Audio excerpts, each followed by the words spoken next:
P. Chidambaram. Sir, 10 minutes.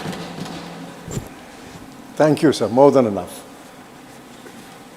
So after listening to the learned professor of Lucknow University, I'm sure that all of us are convinced that Amrit Kal has begun. And by going the number of times he was applauded by the treasury benches, I think he should be in line for a ministership now. I wish him well. If all is well in the world and God is in his heaven and India is growing at the fastest rate in the world, why is the impact of that growth not felt on the ground? This is the question which my friend Derek asked, and I try to supplement that in the few minutes I have. We are a large economy. We are growing at the fastest rate in the world. We are innovative. We have the largest FDI coming into the country. But why is it not seen on the ground? And I specifically want to ask, why is it not seen in the inflation numbers and the unemployment numbers? Let's take only those two.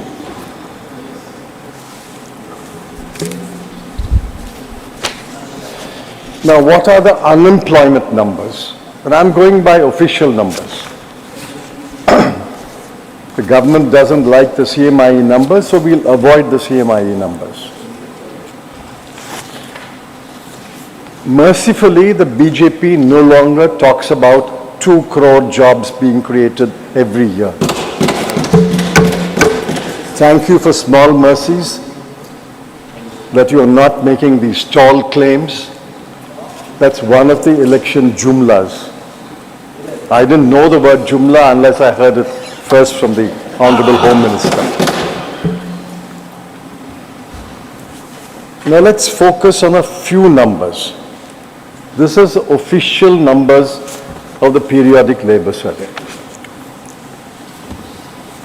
The worker population rate in this country is 46%, which means the number of workers to the population is 46. It's quite low, but let's take it as acceptable given the various circumstances of the country. Of the worker population, that is 46% of the total population, male worker population is 69%, but the female is only 22%. Of the worker population, less than 50% actually work. So if you apply 50% on 46%, effectively it means only that 23% of the people work. This has more or less been constant in the last 9.5 years of the BJP government. Now, why, I ask, if we have such scintillating growth, why is this numbers not improving? Now, my learned friend Derek O'Brien gave the numbers. In the age group 15 to 24, the unemployment rate is 23.22. Among graduates under the age of 25, the unemployment rate is 42%.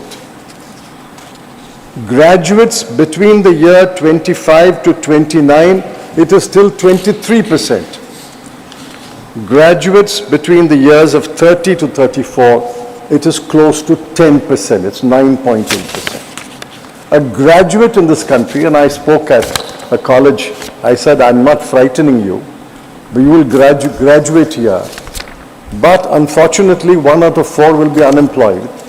And even until the age of 35, 1 out of 10 will be unemployed.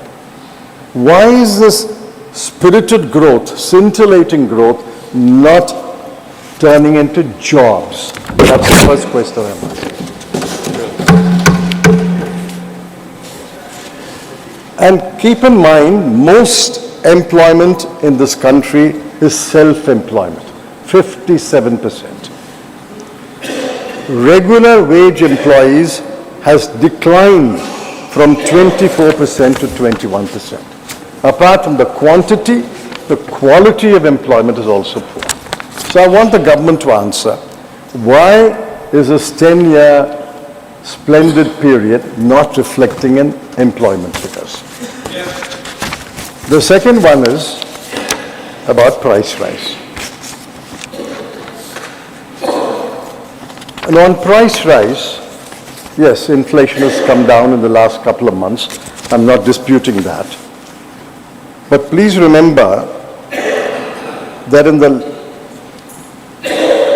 even today, the CPI inflation is above the tolerance limit of 4 to 6% of the RBI. Food and light inflation is 4.3. Fuel and light inflation is 4.3. Food inflation is 9.2. What does the combination of high unemployment and high prices, what does it mean? It means that, and I think Derek hinted at that, it means that there is a cut, the impact will be felt in the cut in domestic consumption, cut in household consumption. The impact is you borrow more. Credit growth is driven in this country, according to the RBI, on personal loans and gold loans. The net financial assets of households has plummeted to the lowest level, 5.1%. What does this mean? It means that people are consuming less, people are borrowing more, they are liquidating their household assets and savings, and the net financial savings has come down to a historical low, a 50-year low of 5.1%. It also shows up elsewhere. It shows up, for example, in matters like child malnutrition. I'll just give you the numbers of child malnutrition, and are shocking numbers. They're shocking numbers of child malnutrition. Today, among children, you will find that